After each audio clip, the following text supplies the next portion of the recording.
أعوذ بالله من الشيطان الرجيم بسم الله الرحمن الرحيم الصلاة والسلام على سيدنا محمد وعلى آله وأصحابه أجمعين ربنا لا تزغ قلوبنا بعد إذ هديتنا وهب لنا من لدنك رحمة إنك أنت الوهاب Ассаламу алейкум, құрметті ілім-сүйер қауым. Алла қаласа, бүгіннен бастап сіздермен тәфсірлердің ішіндегі ең бір таңдаулысы, ең жеңілі, ең бір қысқада нұсқасы Сафуат Тафасир кітабы бойынша тәфсір дәрістерімізді бастаймыз. Бұл кітаптың авторы мына жерде жазылып тұрғандай қалам хадимул китаб ва сунна, сүннеттің және Құранның қызметшісі Аш-Шейх Мухаммад Али Ас-Сабуни, Али Сабунидің Сафуат Тафасир кітабы бойынша дәрістерімізді Құдай қаласа бастайтын боламыз.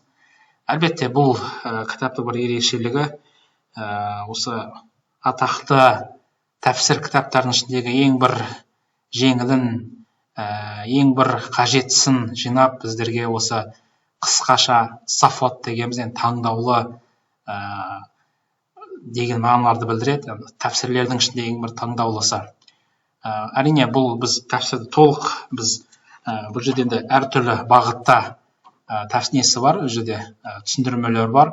Міне неге өтеміз? Жалпы енді қысқаша неге ең алдымен ненің сүренің өзіне қысқаша тоқталады. Одан кейін сүреге қатысты пайғамбарымыздың саллаллаху алейхи вассаламның хадистерін келтіреді. Одан кейін әрбір сүрені жеке-жеке, жалпы бұл сүреде не нәрсе қамтылғанын айтылады. Біз бұны бәрін Құдай қаласа өтеміз. Бірақ бұл жерден біздің тастайтын нәрсеміз, тастаған кезде әлбетте бұл қажет нәрсе.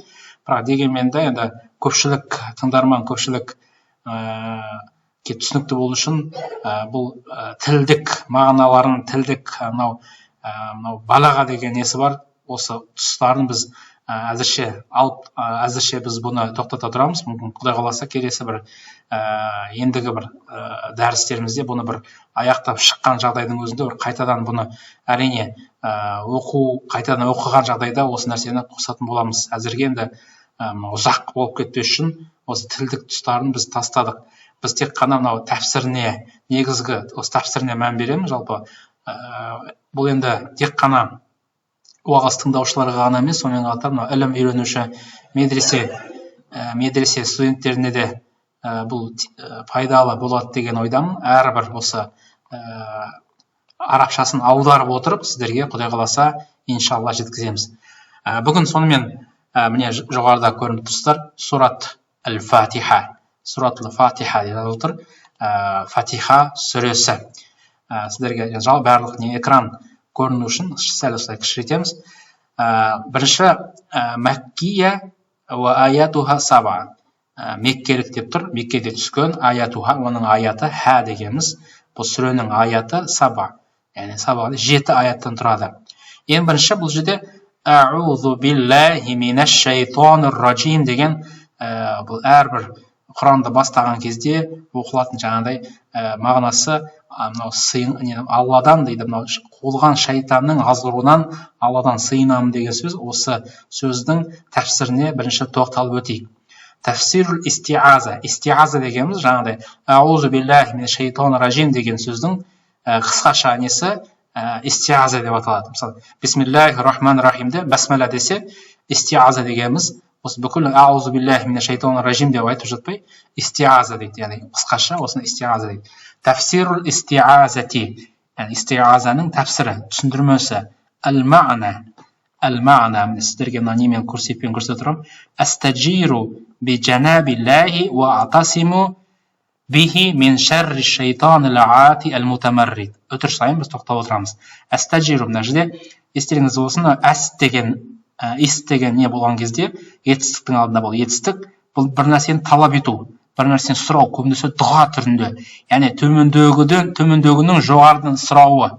Астаджиру, жар, яғни жар деген бұл бір көрші деген секілді, көмек деген мағынасы бар. Астаджиру би жанабиллахи, яғни Алланың құзынан, Алладан көмек сұрайым дейді. Ва атасиму бихи деген, және Алланың дініне, және соған мен жалбарынамын. асама деген мына Құранда келеді, ватасиму бихаблиллахи джамиан дейді. Яғни Алланың дініне жармасыңдар, яғни Алланың дініне жармасамын. Ватасиму бихи мин шарри шайтан. Мин шарри дегеніміз бізде қазақша атасиму бихи мин шарри. Шар деген жамандығы. Шар дейді бізде, шері дейді. Шер деген сөз бар. Мин шарри шайтан. Шайтанның шәрінен, шайтанның жамандығынан дейді. Мынау Алладан көмек сұраймын дейді. Алладан жәрдем медет сұраймын дейді. Мына шайтан деген шатана деген сөзден шығады. Жалпы шатана деген бізде жалпы орыс тілінде де мысалы сатана дейді ғой. Сатана дегеніміз жалпы шатана, сатана екеуі негізінде бір түбірлі сөздер ғой. Шатана деген Алланың рақымынан алыс болу деген сөз. Әл-ати деген қарсы келген, қарсы тұрған деген секілді. Енді ол шайтан ең бірінші болып жаратылыстардан Аллаға қарсы шыққан жаратылыс қой. Әл-ати, әл-мутамаррид. Мутамаррид дегеніміз бүлікшіл. Мысалы тамаррада деген, мысалы тамаррада мысалы фулян десе, мысалы біреу бүлікке қарай ұмтылды, бүлік шығаруға талпынды деген секілді. Тамаррада деген, мутамаррид деген бүлік шығарғыш дейді. Бүлік шығарғыш, қарсы келген шайтанның жамандығынан Алладан жаңағыдай медет сұрай отырып, Аллаға жалбарынамын, Алладан көмек сұраймын деген сөз. Ән ядуррани. Дар деген бізде қазақшада зарар дейді. Дарар деген сөзден шығады. Ән ядуррани маған зарар келтіруінен дейді. Алладан көмек сұраймын маған зарар келтіруінен. Фиддини менің дініме дейді. Уа дүнияя менің дүниеме. Яғни бұл жерде дүниені де дінді де қатар алып тұрды.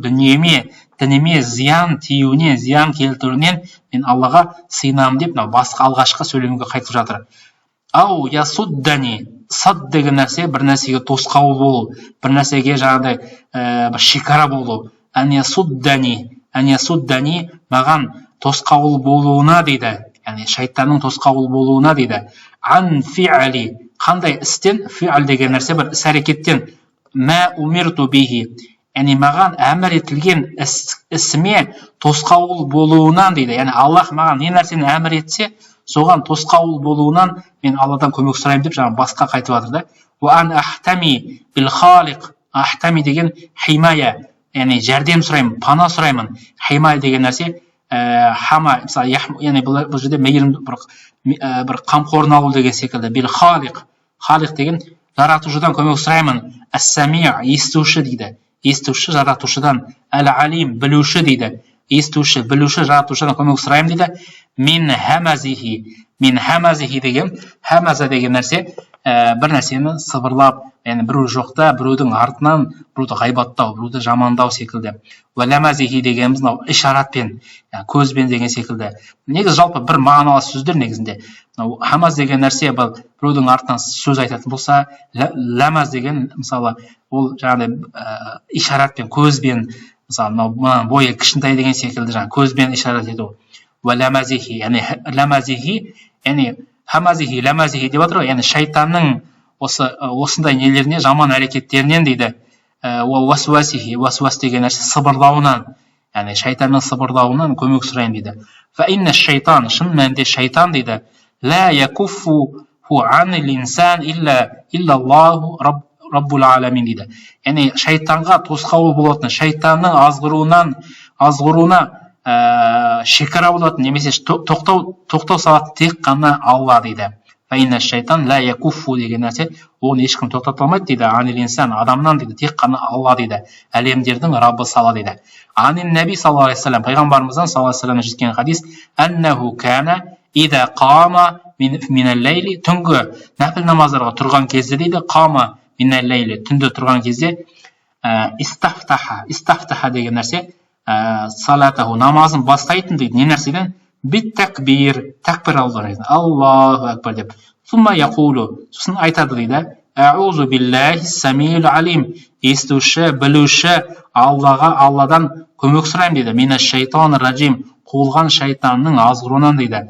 Мин хамазихи ва нафа, хамаз деген жаңағыдай, оның жаңағыдай, сондай бір жаман ой салына жаңағыдай, бір ой тастау, нафахи деген оның жаңағыдай үрлеуінен, уа нафатихи, оның демалуынан, яғни шайтанның сыбырынан, барлық арбау, алдауынан Алладан көмек сұраймын деп осылай нәпіл намаздарда пайғамбарымыз бастаған екен. Бисмиллахир-рахманир-рахим.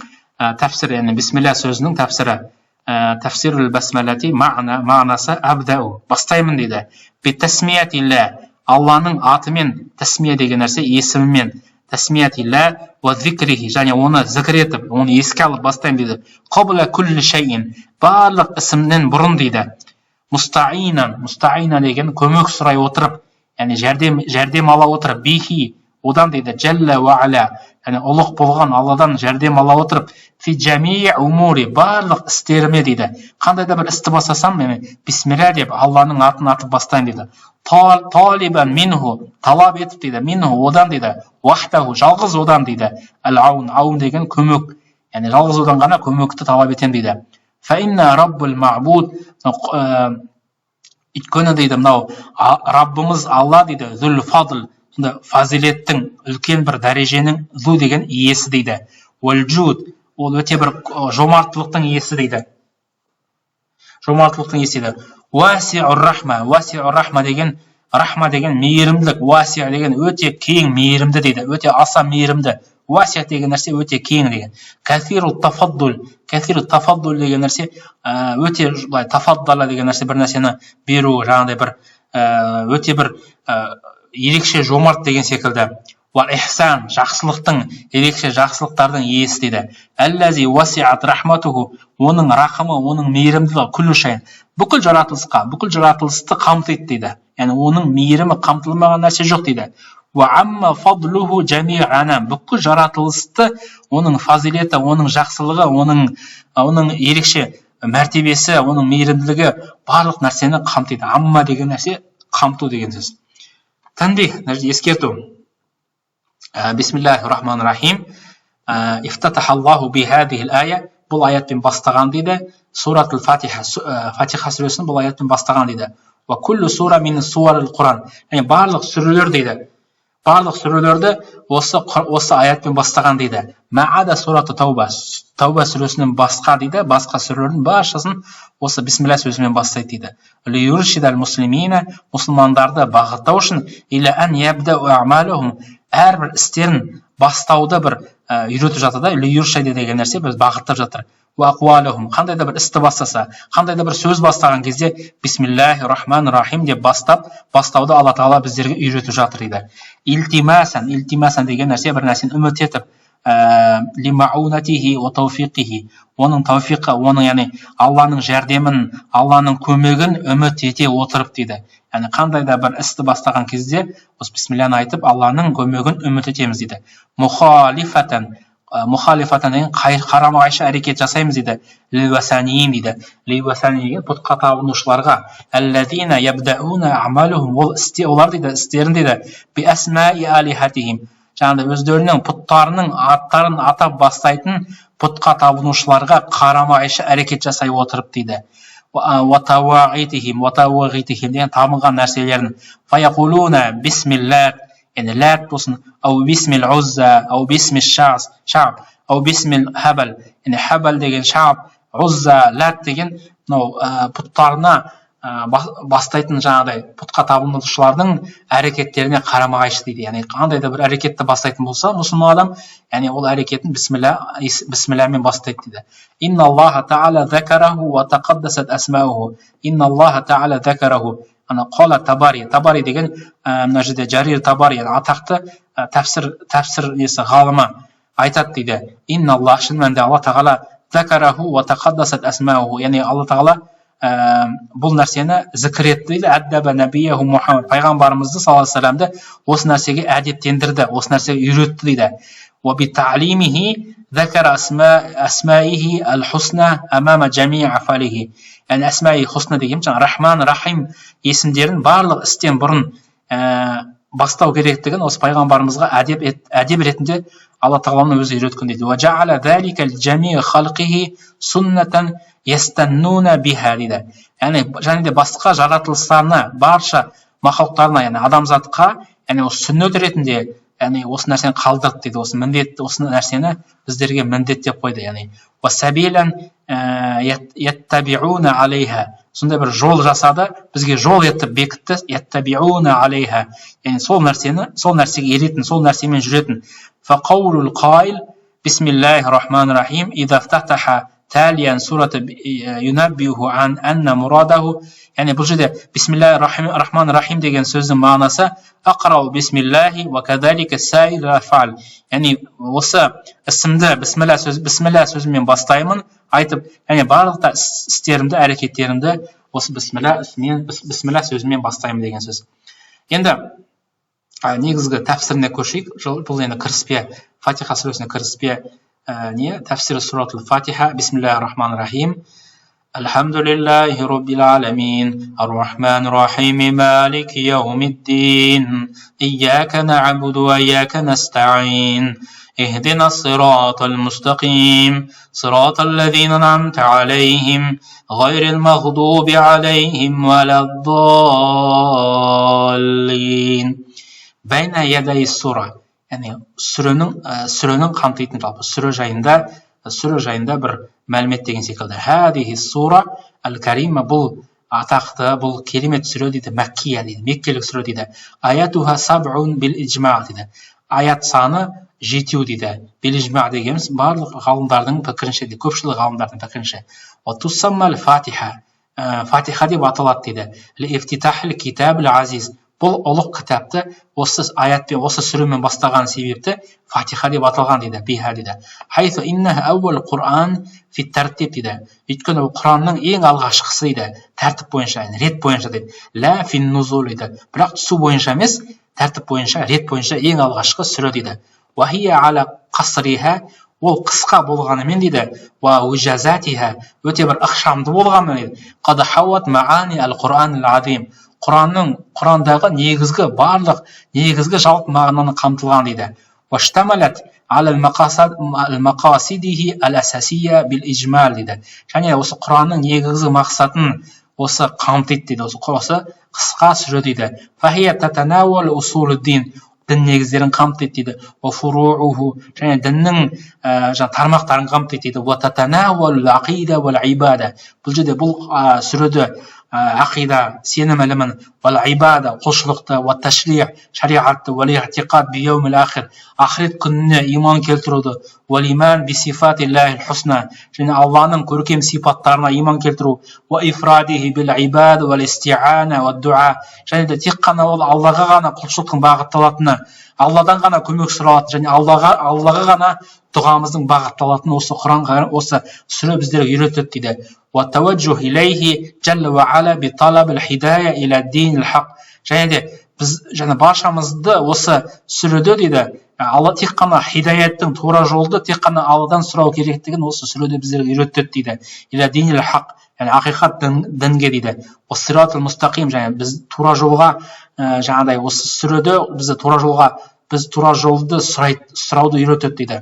وتضرع إليه بالتثبيت على الإيمان ونهج السبيل الصالحين, және де осы біз салихалардың жолмен жүруді, және осы жүру керектігі жайында, олардың жаңағыдай осы дінде берік болған осы салихалардың жолымен жүру керектігі жайында, солардан болу керектігі жайында осы Құранда сұралады дейді. وَتَجَنُّبُ طَرِيقِ الْمَغْضُوبِ عَلَيْهِمْ وَلَا الضَّالِّينَ, және адасқандар мен Алланың ашуына сұраған жолдардан алыс болу керектігін осы сүре біздерге үйретеді дейді. وَفِيهَا الْأَخْبَارُ عَنِ الْقِصَصِ الْأُمَمِ السَّابِقِينَ, және бұл аятта, бұл сүреде бізге дейінгі үмметтер жайындағы үмметтердің қысқаша жаңағыдай әңгімесі айтылады дейді. وَالِاتِّلَاعُ عَلَى الْمَعَارِجِ السُّعَدَاءِ, және де осы бақытты болған адамдардың несін біздерге бақытын көрсетеді дейді. وَمَنَازِلَ الْأَشْقِيَاءِ, сол секілді бақытсыздық қалай душар болатынын осы сүре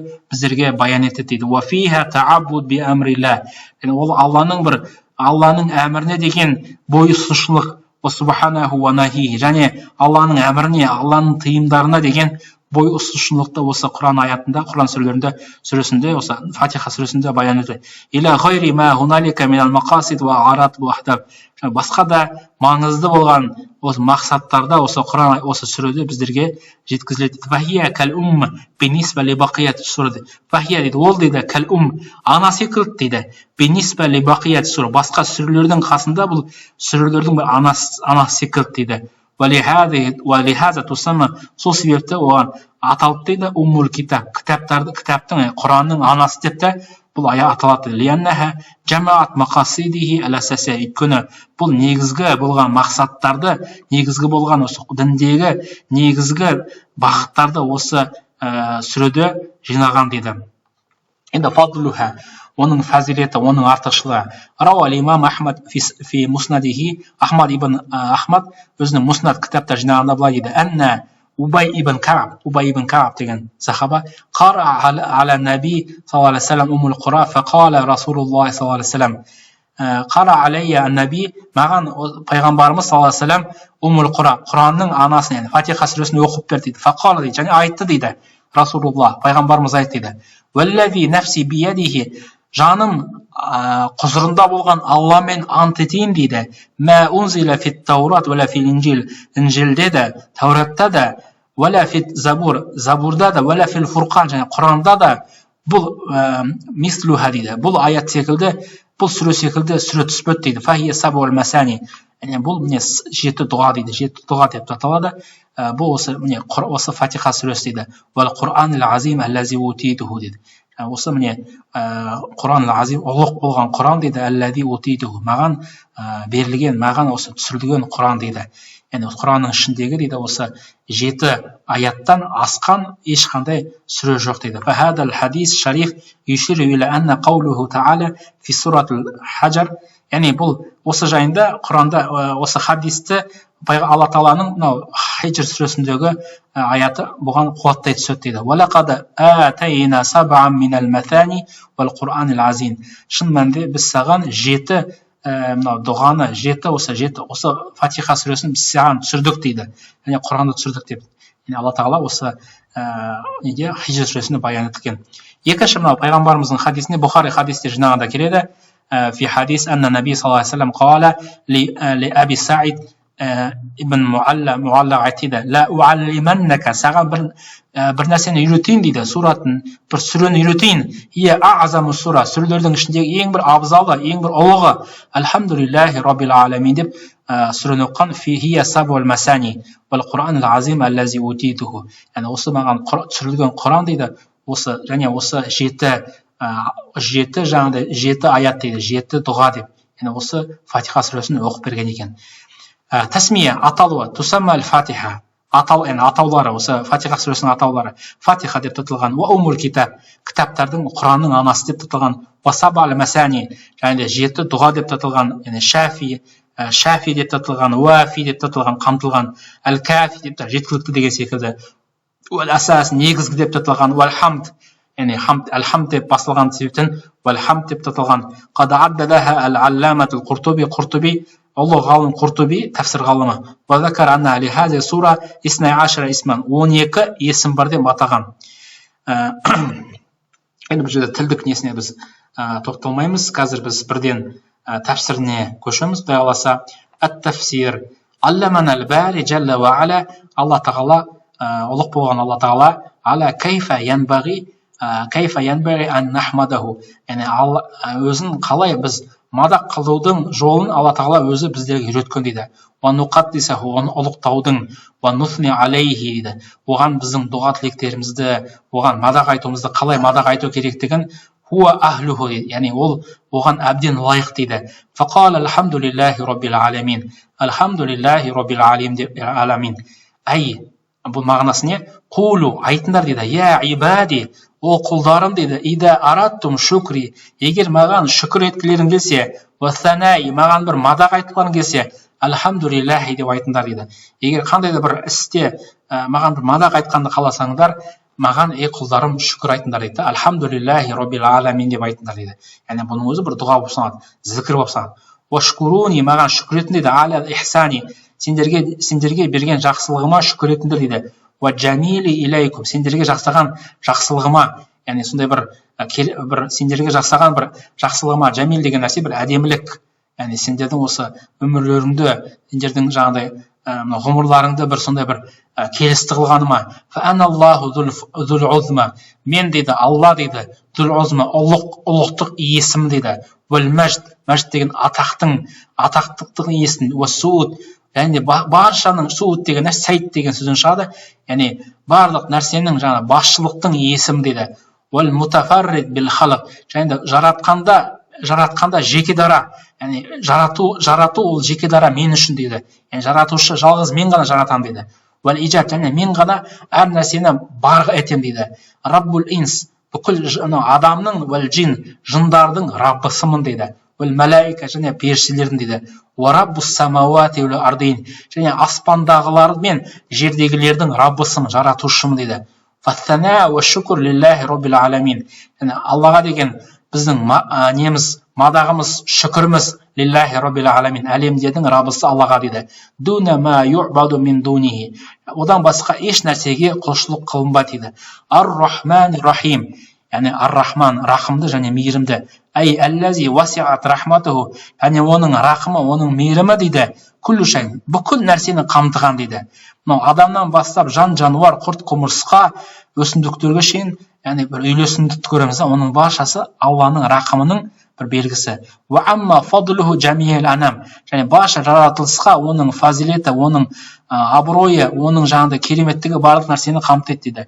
Және Алланың құлдарына нығмет етіп берілген нәрсенің баршасы дейді. Мен халық ва ризық дейді. Бүкіл ризық несібе. Дейді. Және осы екі өмірде де бақыт жолын сілтеген Аллаға дейді, сондай бір беруші Алла, ол да бір Алланың бір рахымы дейді. Яғни сізге бір Алла, сізді мұсылман қойса, сізді тура жолға салып қойса, ол да хидаят берсе, ол да бір Алланың сізге берген бір рахымы. Фахуа раббул джалил, ұлық болған Раббы дейді, азимур рахма, ұлы дейді, ұлы рахым иесі дейді. Дайымул ихсан, тоқтаусыз біздерге жақсылықты беріп жатыр дейді.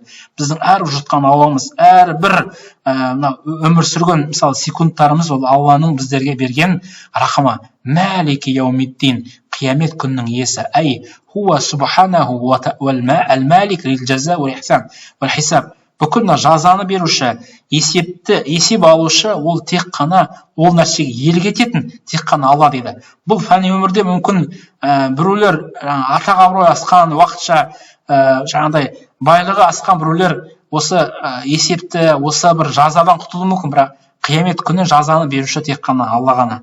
Әл-мутасарриф яумиддин, қиямет күні тек қана ол ғана үкімет етеді дейді. Тасарруфул малик фи милкихи, өзінің мүлкіне иесі мәлик, патша қалай иелік етсе, сол секілді өздерінің құлына да Алла тағала солай иелік етті дейді. Яуму ла тамлику нафсу ли нафсин шай'ан вал амру яуму идзин лиллах. Бұл Құран аяты, яғни яумун дейді, сондай бір күн дейді, ла тамлику нафсун ли нафсин шай'a, яғни бір адам екінші бір адамға ешқандай бір жәрдем де көмек те бере алмайды дейді. Тек қана ол күні дейді, тек қана Алланың құзырында, Алланың әмірімен ғана жүзеге асады дейді бүкіл нәрселер. Ияка наъбуду ва ияка настаин, Құран аяты, ияка наъбуду, әй нахуссука, тек қана сені ғана ерекшелейміз, саған ғана бағыттаймыз. Аллахым дейді, бил ибада, біздің құлшылықтарымыз тек қана саған ғана бағытталады дейді. Тек қана сені ғана ерекшелеп көмек сұраған кезде тек қана сенен ғана сұраймыз дейді. Фәлә наъбуду ахадан сиуак дейді. Сенен басқа ешкімнен біз көмек сұрамаймыз дейді.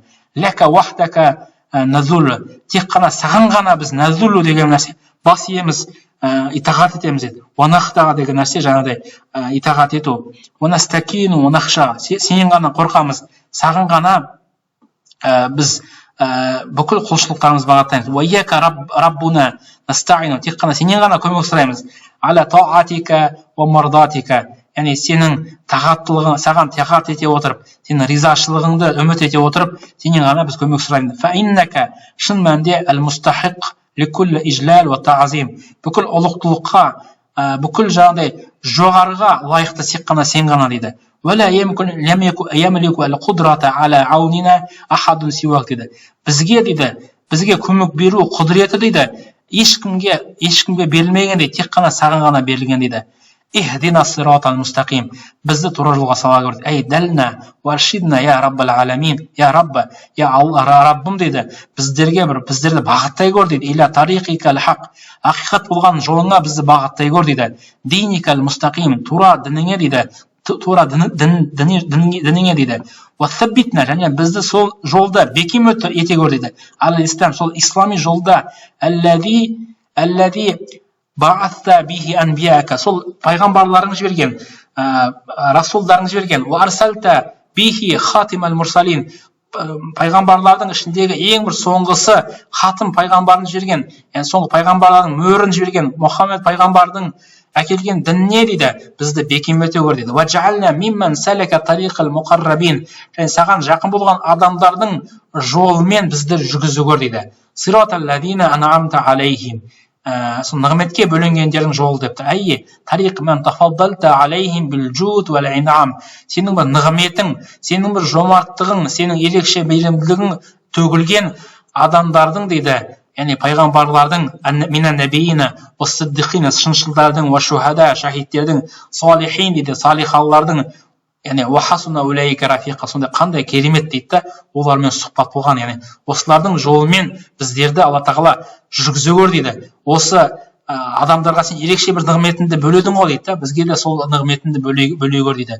Ғайрил мағдуби алейхим уалад-далин дейді, ашуға ұшырағандардың және де адасқандардың жолынан емес дейді. Ай ла таджална я Алла, я Алла тағала біздерді жасай көрме, біздерді олардан ете көрме, минал замратил адаика, сенің жауларының, замрат дегені қатарынан, топтарынан ете көрме дейді. Ал-хаидина ан сиратал мустақим, сенің тура жолынан тайғандардың жолынан емес дейді.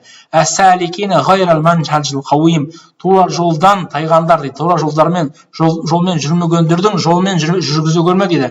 Минал яхуд, яхудилер дейді, ал-мағдуб алейхим, Алланың ашуына ұшыраған дейді. Ау насара, ад-далин, жаңа сондай насаралар, адасқан насаралардың жолымен емес дейді. Алладин даллу ан шариатика дейді, сенің шариғатың, сенің дініңнен адасқан дейді. Әл-Құдусия, Құдус оған қасиетті болған сенің шариғатыңнан адасқандардың дейді. Бастахаққу әл-ғадаб ва лаана әл-абадия, және де мәңгі лағанетке, ашуға ұшырағандар, яғни дың жолымен Алла тағала біздерді жүргізе көрме дейді. Аллахумма амин дейді. Аллахым осы дұғаларымды қабыл ет дейді. Құрметті бауырлар, осымен біздің неміз аяқталды, Фатиха сүреміз аяқталды. Енді кейбір тілге байланысты, балаға дейді, жаңағы шешендік неге байланысты кейбір тұстарымыз қалдырдық, өйткені ұзақ болып кететін түрі бар. Қысқаша осы Фатиха сүресі осымен аяқталды. Алла тағала ілімдерімізге ілімін қоса көр. Алла тағала осы бастаған дәрісімізді Алла тағала берекелі ете көр. Ең алдымен осы өзімізге және осы тыңдаған дәрісті қатысқан бауырларымызға Алла тағала осы дәрісті саналарына дарыта көр, соған амал жасауға Алла тағала баршамызға жәрдем ете көр.